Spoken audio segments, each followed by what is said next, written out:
సమస్య ఏంటంటే ఇప్పటి వరకు భారతీయులు తెలంగాణ వాళ్ళు సత్యాన్ని గ్రహించలేకపోయారు. సత్యం ఎర్రగుంటుందని ఎర్ర సత్యం కూడా గ్రహించలేము.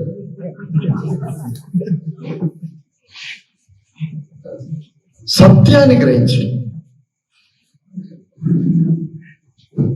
భారతదేశ స్వాతంత్రోద్యమం, భారతదేశానికి స్వాతంత్రోద్యమం, భారతదేశానికి స్వాతంత్రానికి నాకేంటి సంబంధం? ప్రత్యేక తెలంగాణ రాష్ట్రానికి నాకేంటి సంబంధం? నా సంబంధం అంతా,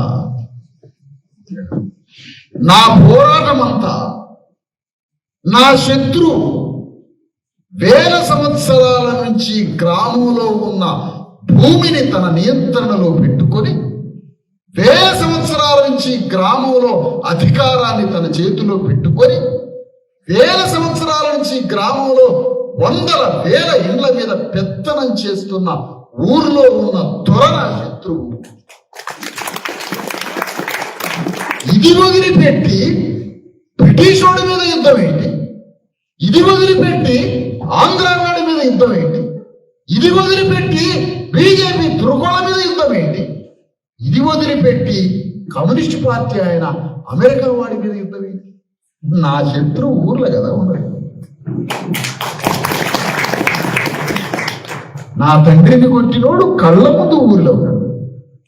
నా తండ్రిని చెప్పు తీసుకొని కొడుతున్నా నా తల్లి ఒక్క మాట మాట్లాడలేకపోయింది. అయ్యా కొట్టబాకండి అయ్యా అన్నది తప్ప కొట్టిన వాడిని నా తల్లి కొట్టగలదా? భారతదేశంలో కొట్టిన వాడిని తన భర్తనో తన కొడుకునో భూస్వామి కొడితే మళ్ళా చెప్పు తీసుకొని ఆ భూస్వామిని కొట్టగలదా? 6 లక్షల గ్రామాల్లో నా బాధిత వర్గం కొట్టలేరు. అలాంటి 6 లక్షల గ్రామాల్లో నా శత్రువుని ఎందుకు చూపించలే మీరు? తెలంగాణ 12,000 గ్రామాల్లో గ్రామంలో ఉన్న శత్రువుని ఈ పార్టీలు ఎందుకు చూపించలేదు అని అడుగుతారు.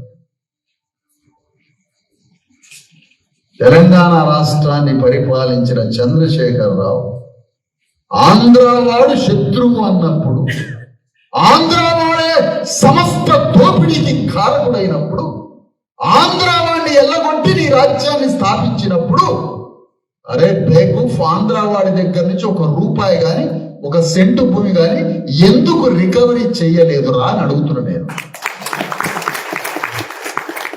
ఎందుకు చేయలే? ఆంధ్రోని దగ్గర తెలంగాణ అధికారం వచ్చినాక హైదరాబాద్ లో మొత్తం రాష్ట్రంలో ఆంధ్ర వ్యాపారం నడుస్తూనే ఉంది, ఆంధ్ర భూదోపిడీ నడుస్తూనే ఉంది, ఆంధ్ర వాళ్ళ చేతుల వేల ఎకరాల లక్షల ఎకరాల భూమి అంతే ఉంది. 1 రూపాయి తీసుకురావేంటి మన దగ్గర నుంచి? 1 అంగుళం భూమి తీసుకురావేంటి? వాడి సంకలాల చేతులు పెట్టి గుంజుకపోయి జైలు లేకపోతే ఎక్కడిదండి నీది ఆంధ్రవాడి దోపిడీ ఏంటి?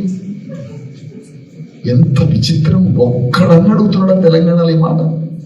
నువ్వు ఆంధ్రుడి మీద యుద్ధం చేసి రాజ్యాన్ని తెచ్చుకున్నాక 1 ఆంధ్రవాడిని కూడా 1 రూపాయి దోపిడీ చేయలే. విప్లవం అంటే అంతే ఉంటుందా? కాంచీరామ్ ఒక దగ్గర రాజ్యానికి వచ్చిన తర్వాత ఎవడి మీద యుద్ధం చేసి రాజ్యానికి వచ్చిండో వాళ్ళని 500 మందిని భస్మంలో కలిపేసి, అది విప్లవం. అది విప్లవం. ఈ విప్లవం ఏది? ఆంధ్ర వ్యాపార సంస్థలు అంతే వ్యాపారం చేస్తాను, ఆంధ్ర భూదోపిడి అంతే కొనసాగుతుంది. వాని దగ్గర రూపాయి తీయకపోతే, వాని ఎకరం ముట్టుకోకపోతే, వాని చేయలేకపోతే, వాని దనకపోతే, మరి నీ ఆంధ్రోని మీద శత్రుత్వం. పైగా ఆంధ్రోని ముట్టుకోకుండా నీ తెలంగాణలో ఉన్న బీసీఎస్ ఎస్టీల భూముల్ని మింగేస్తుండు కేసీఆర్. నీ శత్రువు ఆంధ్రుడని ప్రకటిస్తే వాడిని ఎల్లగొట్టి నువ్వు రాజ్యానికి వస్తుంది. నీ ఎల్లగొట్టిన ఆంధ్రుడి దగ్గర రూపాయి ముట్టుకోబోతుంది, జైలు లేవద్ది, 1 ఎకరం భూమి ముట్టుకోబోతుంది. తెలంగాణలో ఉన్న బీసీఎస్ ఎస్టీల ఆనాటి నిజాం కాలంలో ఉన్న ఇనాం భూములు, ఆ తర్వాత ఇందిరాగాంధీ వచ్చిన తర్వాత ఇచ్చినటువంటి అసైన్ ల్యాండ్స్ అవి మొత్తం కేసీఆర్ మింగి పారేసి. ఇది ఏమిటి అంటే నీ శత్రువు ఆంధ్రుడు కాదు. క్లియర్ అయిపోయింది. కేసీఆర్ శత్రువు ఆంధ్రుడు కాదు. వాళ్ళంతా కలిసి మాట్లాడుకునే కేసీఆర్ చేతిలో ఆంధ్రుడే అధికారం ఇచ్చిండు. కేసీఆర్ చేతులకి ఇది నిజం. వాళ్ళంతా ఒకటే, ఒక వర్గ బంధం. ఏమి ఇయ్యాలి మరి వాళ్ళకి? ఆంధ్రునికి కేసీఆర్ ఏమి ఇయ్యాలా? నీ రూపాయి ముట్టుకోను, నీ భూమిని ముట్టుకోను, నిన్ను జైలేను, నీ వ్యాపారం కొనసాగించుకో. ఇది ఆంధ్రుడికి అగ్రిమెంట్. అందుకనే ఆంధ్ర వాళ్ళు తెలంగాణ వాళ్ళు ఇద్దరు అగ్ర కులాలు కలిసి కేసీఆర్కి రాజ్యాంగం. కానీ బీసీ ఎస్సీ ఎస్టీ జేఏసీ ఏమంటుంది? మాకు ఆంధ్రుడు కాదు శత్రువు, మాకు బ్రిటిషోడు కాదు శత్రువు, మాకు తుర్కాయన కాదు శత్రువు, నాకు అమెరికా వాడు కాదు శత్రువు. శత్రువు నా ఊళ్ళోనే ఉన్నారా, వాణ్ణి సంకలల చేతులు పెట్టి గుంజకొచ్చి జైలు లేపిస్తాం మా రాజ్యం వచ్చాక. ఎందుకంటే భూమిని మింగింది అతడే, మా డబ్బులు మింగింది అతడే, మా అయ్యని కొట్టింది అతడే, మా దగ్గర ఉన్న అరెకరం పాదెకరం మొత్తం మేము హాస్పిటల్ పడి సస్తంటే వీడు ఎక్కడ భూమి అమ్ముకుంటాడా అని మా భూమి కొట్టడానికి కాసుకోరు. మేము చనిపోతే మా ఇంటికి రానోడివి, మా ఇంట్లో భోజనోడివి, మా నీళ్లు తాగనోడివి, మా ఇంట్లో ఏ దైనందిన జీవితంలోకి నువ్వు ప్రవేశించలేదు,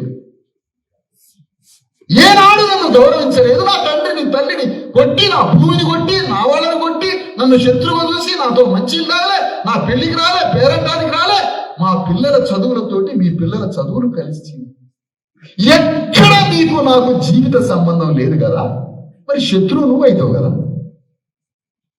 ఇతని మీదికి ఎందుకు యుద్ధం చేయలే కేసీఆర్? ఇతని మీదకి కమ్యూనిస్టులు ఎందుకు యుద్ధం చేయలే? ఇతని మీదకి బీజేపీ ఎందుకు యుద్ధం చేయట్లే? ఊళ్ళనే శత్రువు ఉన్నాడే. అందుకని ఏ పార్టీ చెప్పని విషయం బీసీ ఎస్సీ ఎస్టీ జేఏసీ ధర్మ సమాజ్ పార్టీ శత్రువు నీ ఊర్లోనే ఉన్నాడు అని పట్టుకో.